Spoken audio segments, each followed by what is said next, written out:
Well, it's 2026. That happened pretty fast, didn't it? As I do every year, I want to give you a couple of ideas I think you should focus on as you move forward into 2026. So this year, I've got 5 things. And the first one is what I call courageous accountability. A lot of people balk at holding other people accountable. It's uncomfortable. They feel like they're being mean.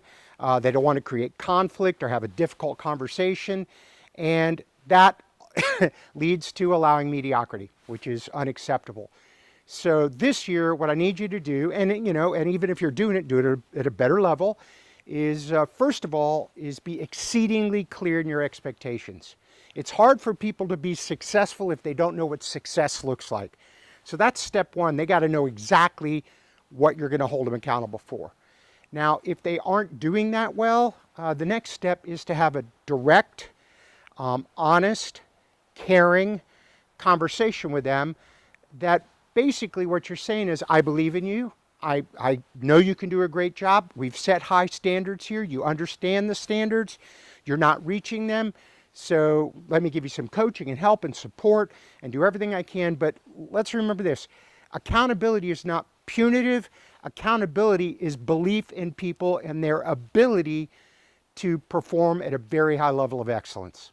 Number 2 is a topic I hear all the time, which is time management.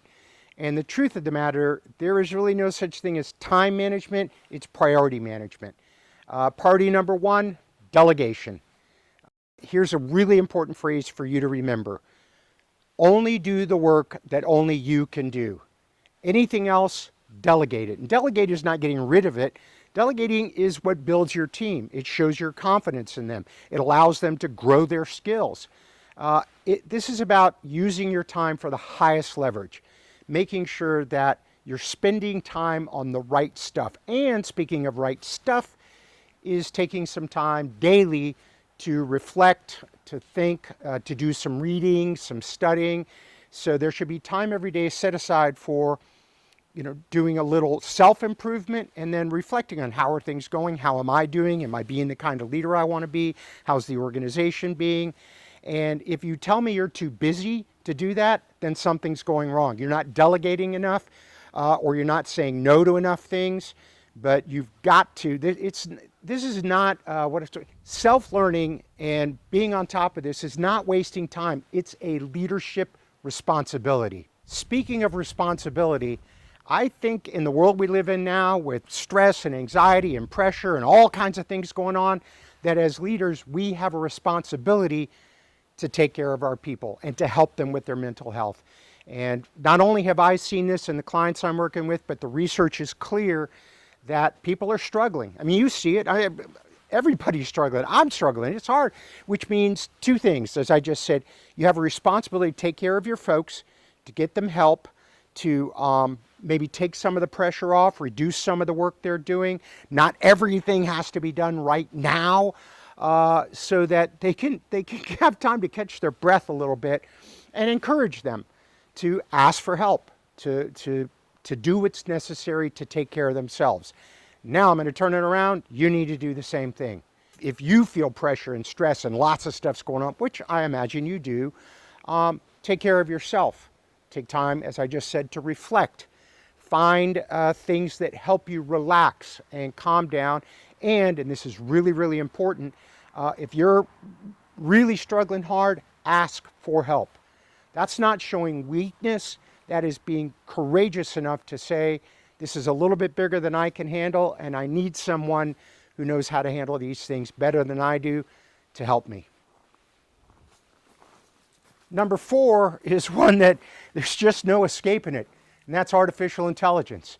And that's on 2 levels, both business and personal. From a business standpoint, you have no choice. Everybody's using it, and it's part of business now. That's it. Key point though, you don't have to be an expert on it. You don't have to learn how to code. And my suggestion is, if you're not already using AI in your business, is start a small pilot program. A couple of $100, couple of $1,000, something small, low risk.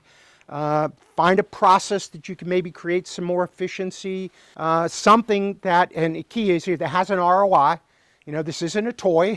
It's fun, don't get me wrong, but the reason you use it is to save money or make money. That's pretty easy. So on a business standpoint, small pilot programs. On a personal standpoint, if you don't learn how to use AI, you'll be left behind, period. So again, you don't have to be an expert. What you need to do is start small. Do a little test.